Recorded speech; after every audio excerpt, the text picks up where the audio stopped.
Sunday morning stroll, and it's really, really nice at the minute. It's nice because I've only met 2 other people with their dogs off lead. I come here so my dogs can be off lead. Met their dogs off lead. The dogs have met each other, they run around, no owners shouting the dogs back, nothing like that. Dogs that generally come here, they're off lead because they know how to talk to each other.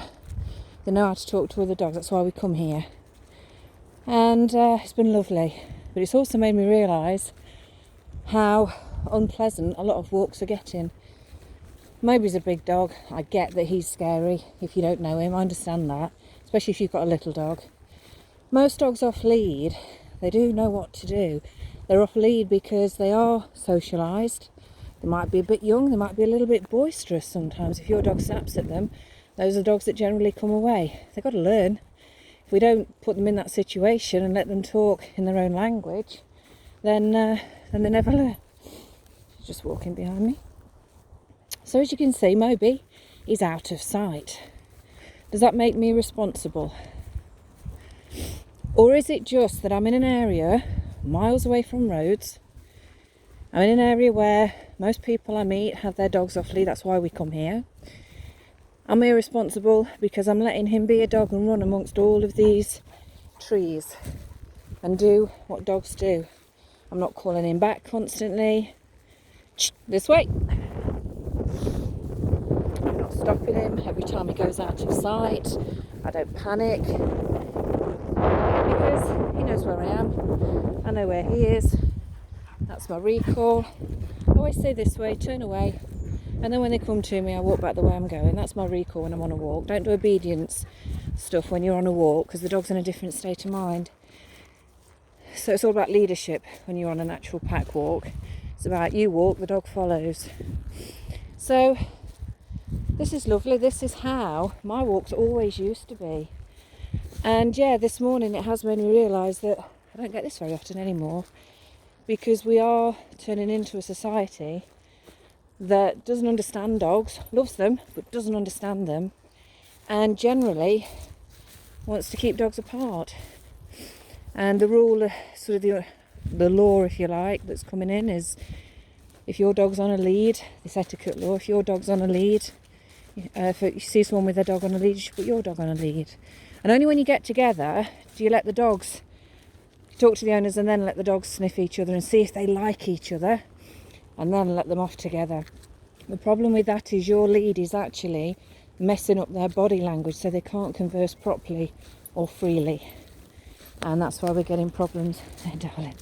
And that's why we're getting problems with dogs socialising on a lead. It's the most unnatural thing to do. The most natural thing for a dog to do is to run up to another dog. They run up, they get close, they stop. They sniff the air. They don't touch, they sniff the air. And then if the energies of both dogs are good and they want to talk and take it a bit further, then they'll get close and sniff. So that's why dogs run up to other dogs. It's part of their communication. What we're tending to do is panic. So the owner of the dog that doesn't want another dog coming up to them starts to panic, shout, basically in the dog's world, bark. So the dog that's approaching that unbalanced energy is thinking, what on earth? So rather than approaching it calmly, starting to approach it with a little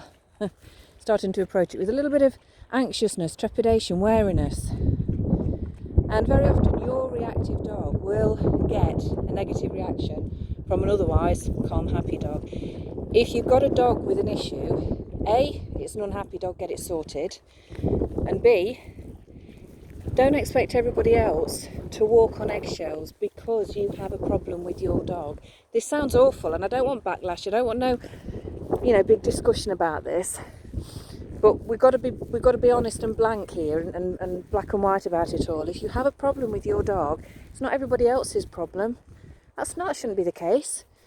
A reactive dog's an unhappy dog, end of. Get it sorted. If you have a dog that doesn't like other dogs, don't go to somewhere like this.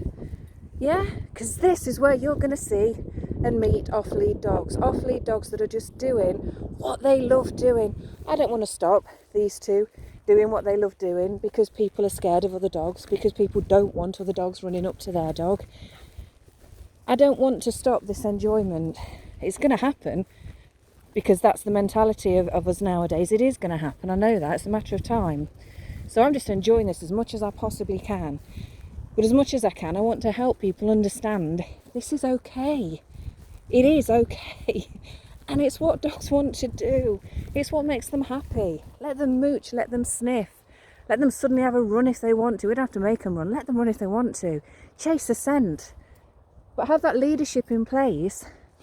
The dog comes back to you and we can all be relaxed and let dogs be happy and have a fulfilling, mentally stimulating, physically stimulating walk.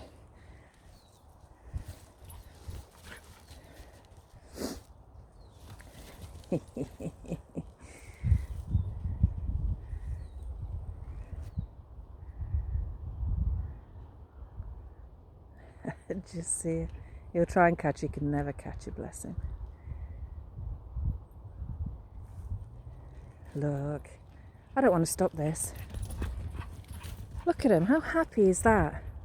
But yeah, they go out of sight. If I was to call them back, they wouldn't come now because they're chasing each other, they're having fun. Does that make me bad?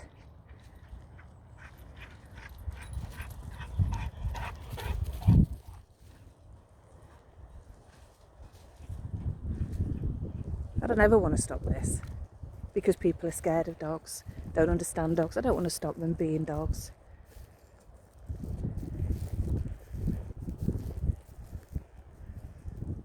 See, they're out of sight. Am I bad? Am I wrong?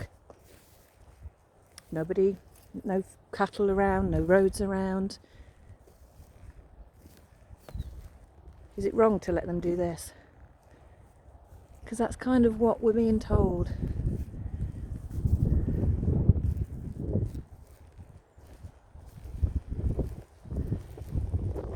This way.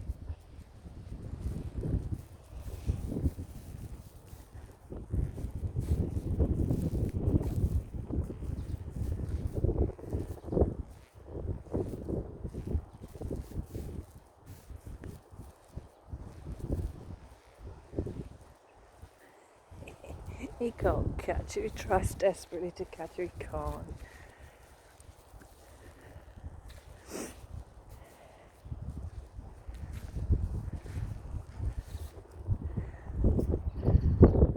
Whoa.